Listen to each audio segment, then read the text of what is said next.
अर्चितलिङ्गं कामदहन करुणाकरलिङ्गं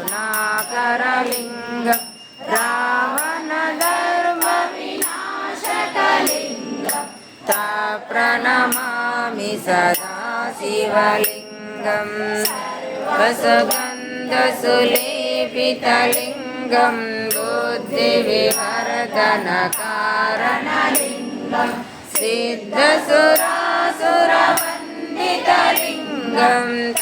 प्रणमामि सदा शिवलिङ्गं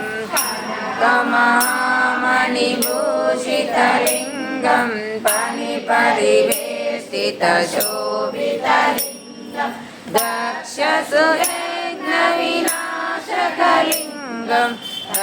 प्रणमामि सदा शिवलिङ्गम् कुङ्कुमचन्दनलेपितलिङ्गं पङ्कजहारसुशोभितलिङ्गं सञ्चितपापविनाशकलिङ्गं प्रणमामि सदा शिवलिङ्गम्